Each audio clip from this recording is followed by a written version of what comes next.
శిష్ట అంటే మిగిలినది అర్థం, ఉత్కృష్టమై మిగిలినది. ఇది వేదాంతంలో ఎలా అర్థం చెప్తారంటే, పరమాత్మ గురించి వివేచన చేసినప్పుడు ఏది పరమాత్మ అన్నప్పుడు ఒక్కొక్కటి తత్వములు చూస్తూ ఇది కాదు ఇది కాదు ఇది కాదు ఇది కాదు అసన్నిరసనేనా అంటారు. నేతి నా ఇది నా ఇది అంటూ ఉపాధులన్నీ తీసేసి ఇది కాదని దేహము, ప్రాణము, బుద్ధి, మనస్సు, ఇంద్రియములు ఇవన్నీ తీయలేదు ఒక తత్వం ఉంది, అది ఆత్మతత్వం. దాన్ని ఎవరు తీసిలేరు. ఇవన్నీ తీసిగా ఏది మిగిలి ఉంటుందో అది గుర్తు శిష్టం ఉచ్చిష్టం, అది పరబ్రహ్మ, అది ఉచ్చిష్ట గణపతి అంటే అర్థం. ఇది అసలైన అర్థం. అయితే విద్యాస్వరూపంగా ఉచ్చిష్ట అనే మాటకి ఒక ద్రష్ట అయినటువంటి స్వరూపం ఉంది. ఆయన చాలా మంది రమణ మహర్షి తెలుసు కదా, తెలియదంటే సిగ్గుపడాల్సింది చెప్తుంది.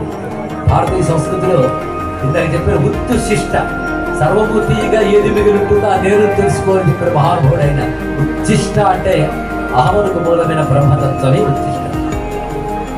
ఆ రమణ మహర్షి అనే పేరు పెట్టి మనకు పరిచయం చేసిన మహానుభావుడు ఉన్నాడు. ఆయన పేరు గణపతి.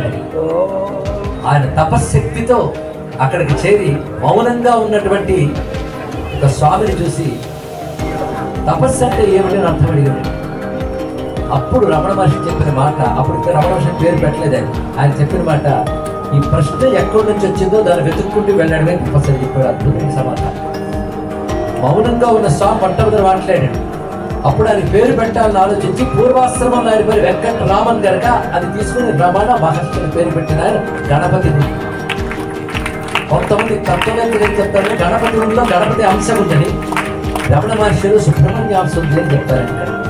ఆ గణపతముని హేరంగోపస్థానం అద్భుతమైనటువంటి వేదాంత గర్భితమైన గ్రంథం రచిస్తూ అందరూ ఉచ్చిష్ట గణపతులు అర్థం రచించాడు.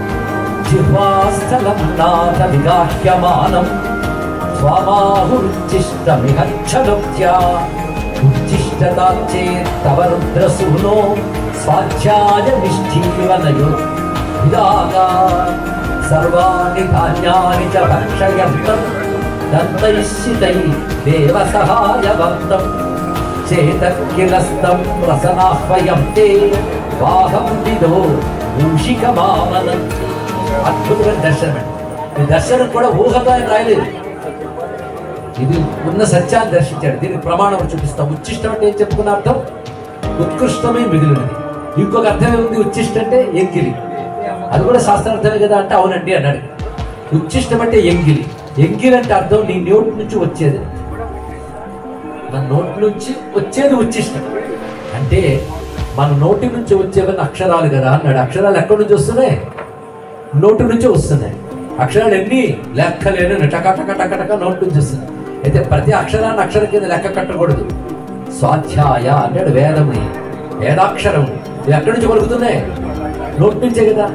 అక్షరాలు పలికేటప్పుడు టక టక టక పలుకుతుందా కానీ లోపల కళాకళ తిరిగేస్తుంటుంది అక్షరాలు పలుకుతుంది. దాన్ని ఏమంటారు, నాలుక.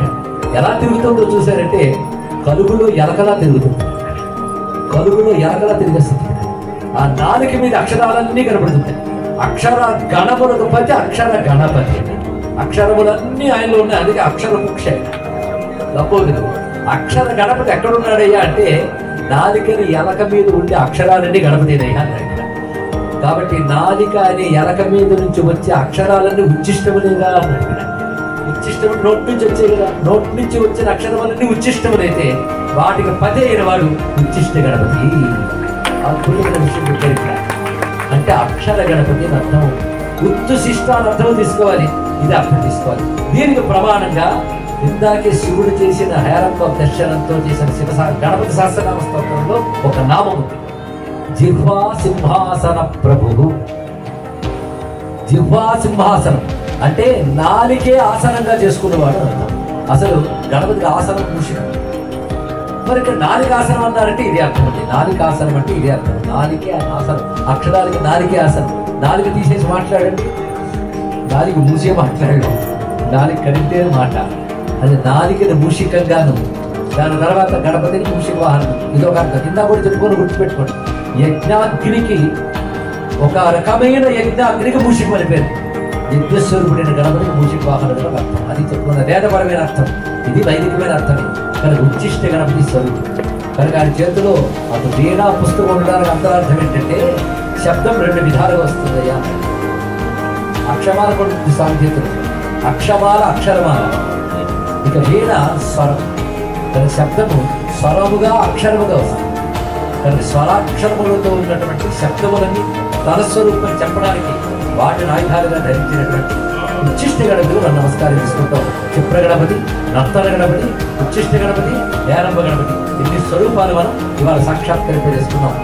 దగ్గర ఇటువంటి గణపతులందరికీ నమస్కారం చేసుకుంటూ, అంతేకాదు ముఖ్యమైన విషయం ఈరోజు చెప్పుకున్న దాంట్లో మరొకూడని విషయం, ఒక్కొక్క యుగంలో ఒక్కొక్క రూపంలో వచ్చింది.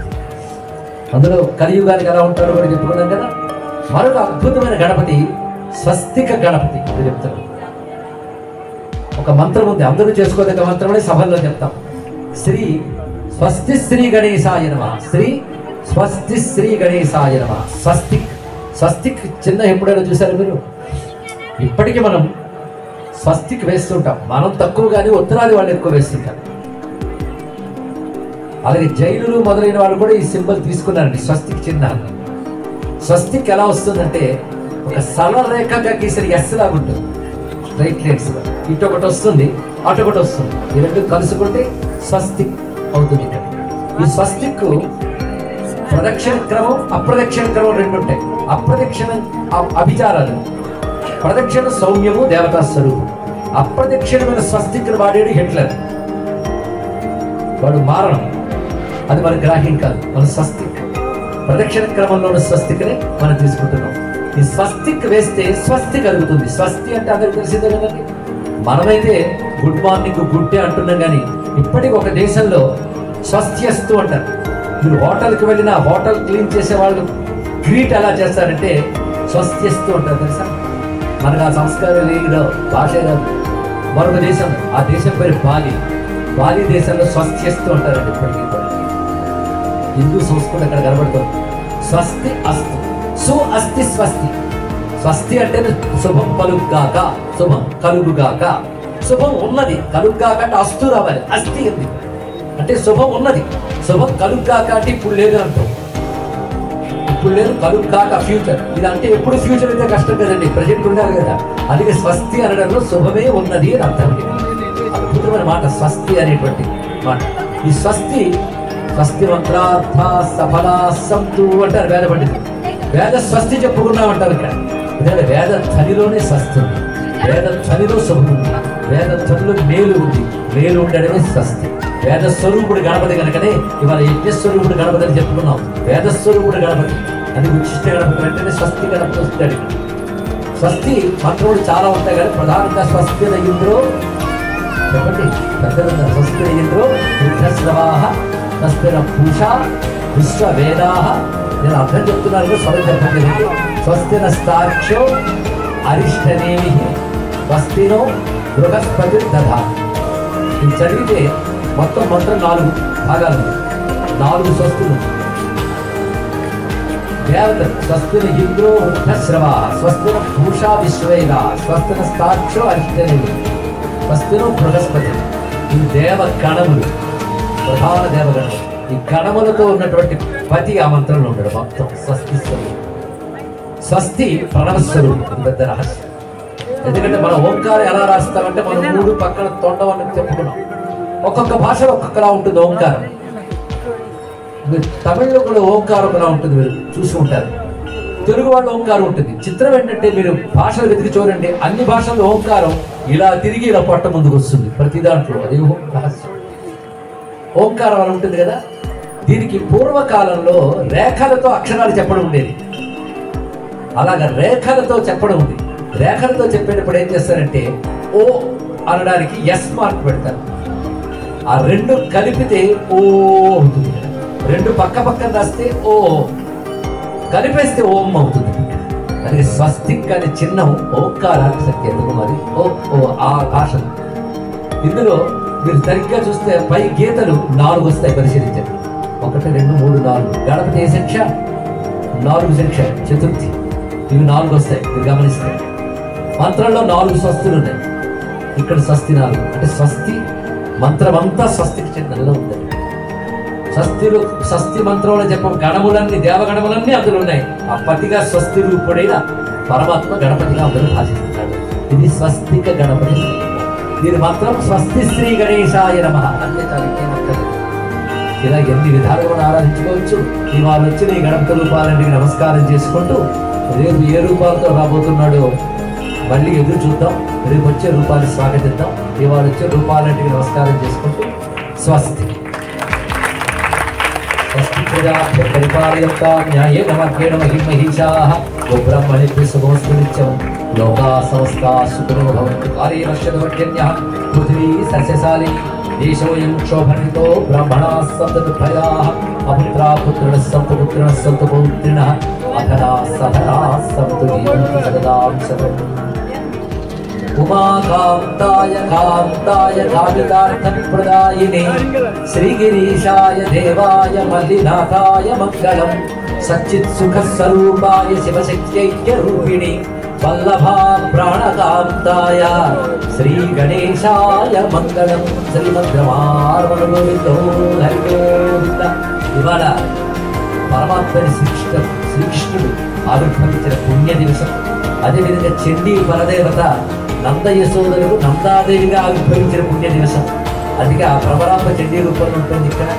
అలాంటి క్షేత్రంలో శివారాధకులతో గొప్పవాడైన కృష్ణ పరమాత్మ ఆవిర్భవించిన రోజు కనుక కృష్ణ పరమాత్మను ఒక్కసారి నమస్కరించుకుంటూ శ్రీమద్రమారమణ గోవిందో హరి గోవింద. నమః పార్వతీపతయే హర హర మహాదేవ. రమణాంబా సమేత శ్రీ మల్లికార్జున స్వామికి జై. శ్రీ మల్లికార్జున స్వామికి జై. మల్లికార్జున స్వామికి జై.